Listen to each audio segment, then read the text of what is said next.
Alice's adventures in Wonderland continue. Pig and Pepper. For a minute or two she stood looking at the house when suddenly a footman in livery came running out of the wood, judging by his face. Only she would have called him a fish, and rapped loudly at the door with his knuckles. It was opened by another footman in livery with a round face and large eyes like a frog. The fish footman began by producing from under his arm a great letter, and this he handed over to the other, saying in a solemn tone, "For the Duchess, an invitation from the Queen to play croquet." The frog footman repeated in the same solemn tone, "From the Queen. An invitation for the Duchess to play croquet." Then they both bowed low, and their curls got entangled together. When Alice next peeped out, the fish footman was gone, and the other was sitting on the ground near the door, staring stupidly up into the sky.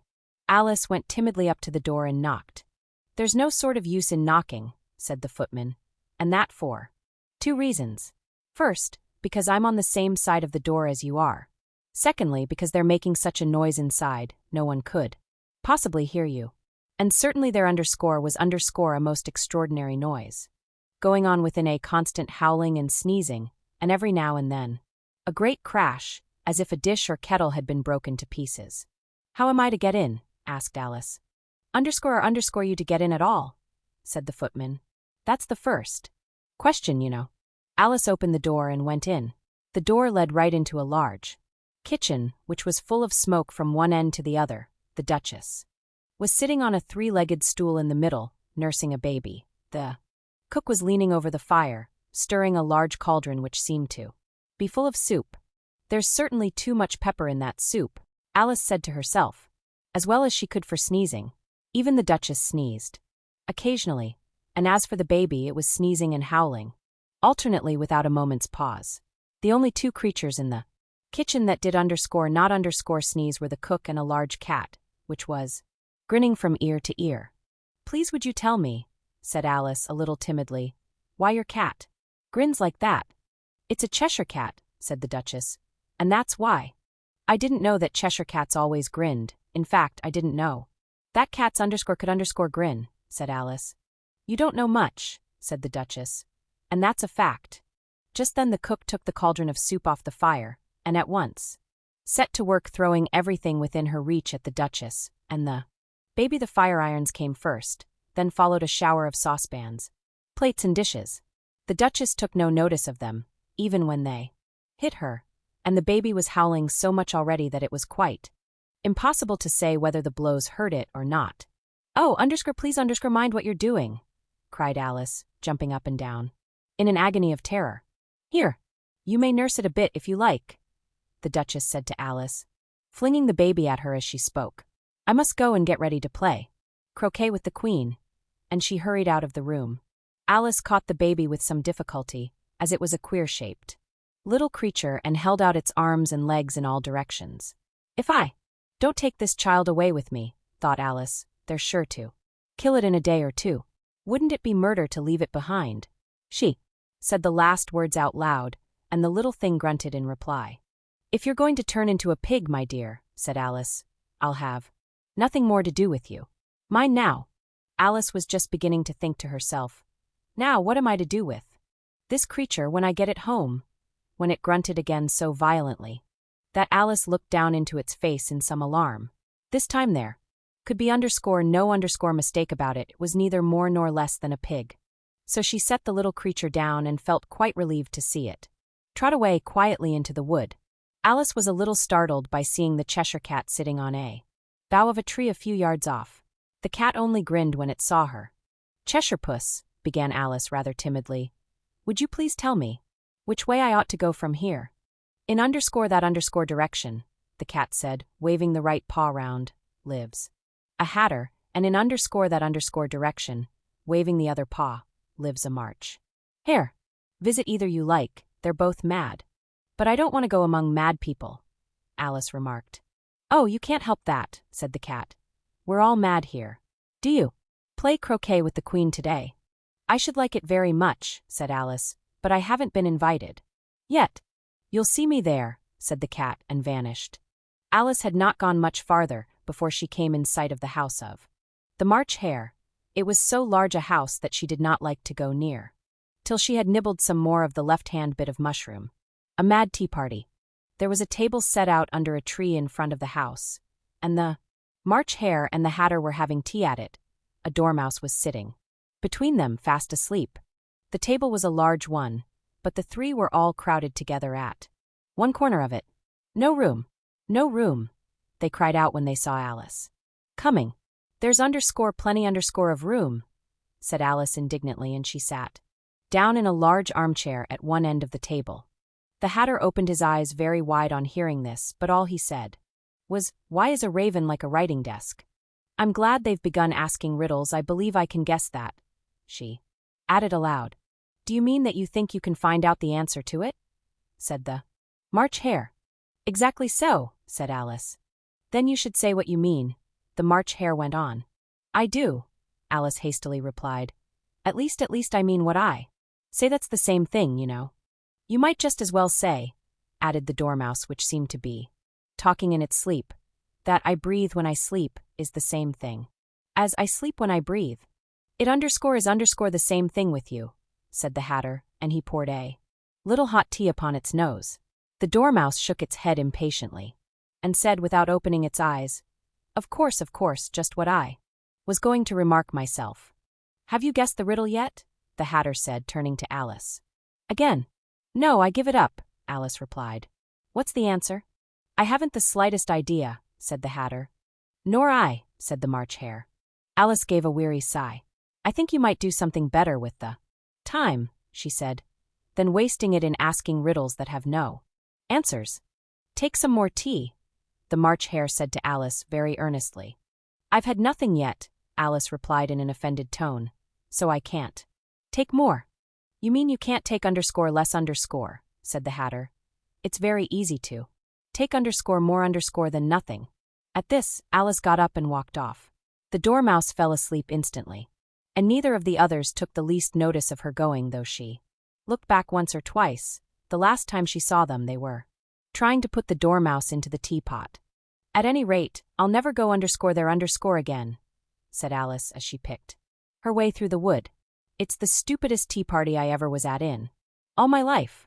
Just as she said this, she noticed that one of the trees had a door leading right into it. "That's very curious," she thought. "I think I may as well go in at once." And in she went.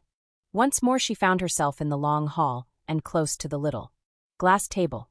Taking the little golden key, she unlocked the door that led into the garden. Then she set to work nibbling at the mushroom. She had kept a piece of it in her pocket till she was about a foot high. Then she walked down the little passage, and she found herself at last in the beautiful garden, among the bright flower beds and the cool fountains. The Queen's croquet ground. A large rose tree stood near the entrance of the garden. The roses growing on it were white, but there were 3 gardeners at it, busily painting them red. Suddenly their eyes chanced to fall upon Alice, as she stood watching them. "Would you tell me, please," said Alice, a little timidly, "why you are painting those roses?" 5 and 7 said nothing, but looked at 2. 2 began in a low voice, "Why, the fact is, you see, miss, this here ought to have been a _red_ rose tree, and we put a white one in by mistake. And if the Queen was to find it out, we should all have our heads cut off, you know. So, you see, miss, we're doing our best, afore she comes to." At this moment 5, who had been anxiously looking across the garden, called out, "The Queen! The Queen!" And the 3 gardeners instantly threw themselves flat upon their faces. There was a sound of many footsteps, and Alice looked round, eager to see the Queen. First came 10 soldiers carrying clubs, with their hands and feet at the corners. Next the 10 courtiers, these were ornamented all over with diamonds. After these came the royal children.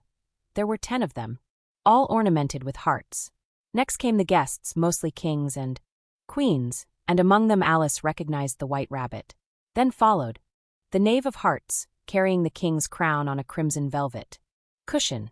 And last of all this grand procession came the king and the Queen of Hearts. When the procession came opposite to Alice, they all stopped and looked at her, and the Queen said severely, "Who is this?" She said it to the Knave of Hearts, who only bowed and smiled in reply. "My name is Alice, so please your Majesty," said Alice very politely. But she added to herself, Why, they're only a pack of cards after. Oh, can you play croquet? Shouted the queen. The question was evidently meant for Alice. Yes, said Alice loudly. Come on then, roared the queen. It's a very fine day, said a timid voice to Alice. She was walking by the White Rabbit, who was peeping anxiously into her face. Very, said Alice. Where's the Duchess? Hush, hush, said the rabbit. She's under sentence of execution. What for? Said Alice. She boxed the queen's ears, the rabbit began.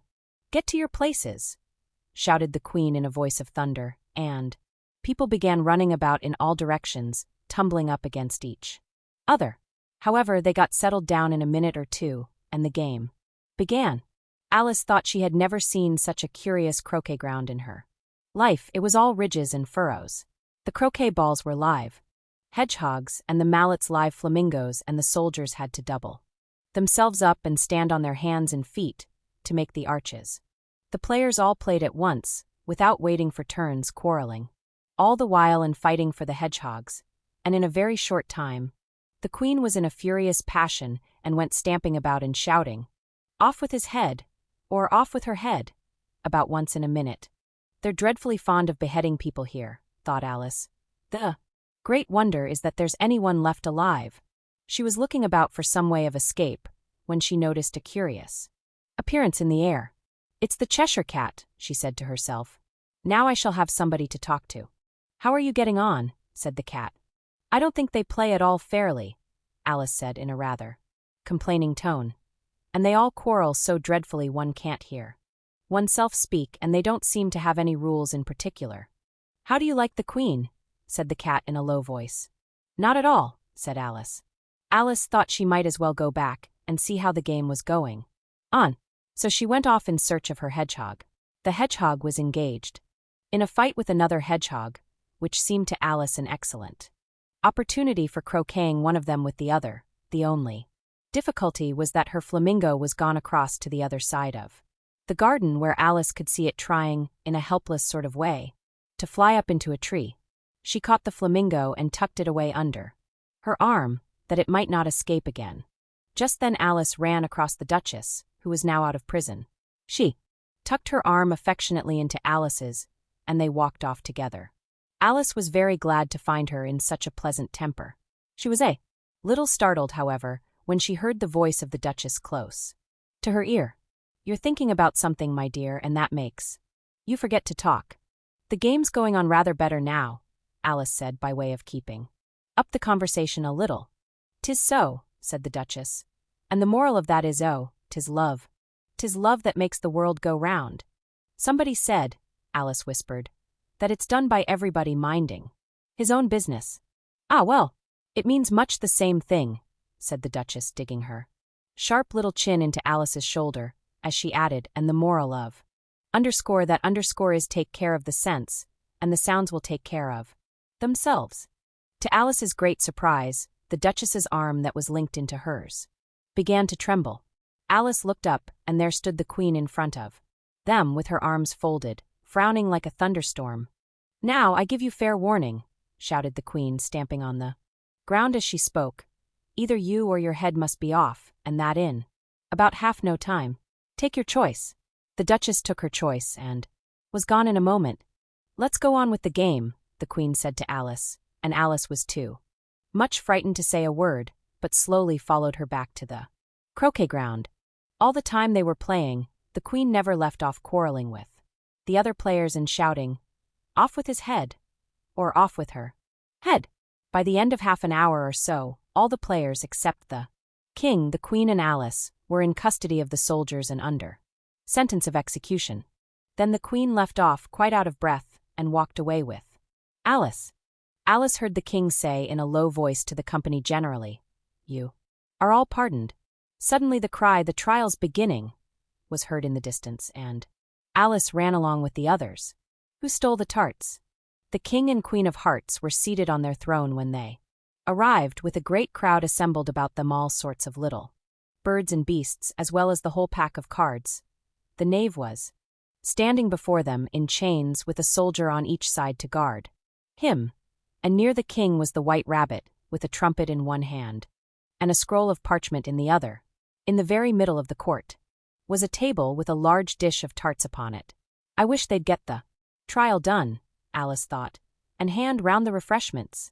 The judge, by the way, was the king, and he wore his crown over his great wig. That's the jury box, thought Alice, and those 12 creatures. Some were animals and some were birds. I suppose they are the jurors. Just then the White Rabbit cried out, "Silence in the court." "Herald, read the accusation," said the king. On this, the White Rabbit blew 3 blasts on the trumpet, then unrolled the parchment scroll and read as follows. "The Queen of Hearts, she made some tarts, all on a summer day. The Knave of Hearts, he stole those tarts, and took them quite away." "Call the first witness," said the king, and the White Rabbit blew 3 blasts on the trumpet and called out, "First witness." The first witness was the Hatter. He came in with a teacup in one hand, and a piece of bread and butter in the other. "You ought to have finished," said the king. "When did you begin?" The Hatter looked at the March Hare, who had followed him into the court, arm in arm with the Dormouse. 14th of March, I think it. "Was," he said. "Give your evidence," said the king, "and don't be nervous or I'll have you executed on the spot." This did not seem to encourage the witness at all. He kept shifting from one foot to the other, looking uneasily at the queen, and in his confusion he bit a large piece out of his teacup instead of the bread and butter. Just at this moment Alice felt a very curious sensation. She was beginning to grow larger again. The miserable Hatter dropped his teacup and bread and butter, and went down on one knee. "I'm a poor man, your majesty," he began. "You're a_very_poor_ speaker_, said the king. "You may go," said the king, and the Hatter hurriedly left the court. "Call the next witness," said the king. The next witness was the Duchess's cook. She carried the pepper box in her hand, and the people near the door began sneezing all at once. "Give your evidence," said the king. "Shan't," said the cook.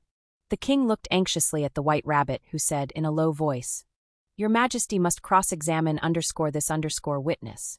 "Well, if I must, I must," the king said. "What are tarts made of?" "Pepper mostly," said the cook. For some minutes the whole court was in confusion, and by the time they had settled down again, the cook had disappeared. "Never mind," said the king. "Call the next witness." Alice watched the White Rabbit as he fumbled over the list. Imagine her surprise when he read out, at the top of his shrill little voice, the name Alice. Alice's evidence.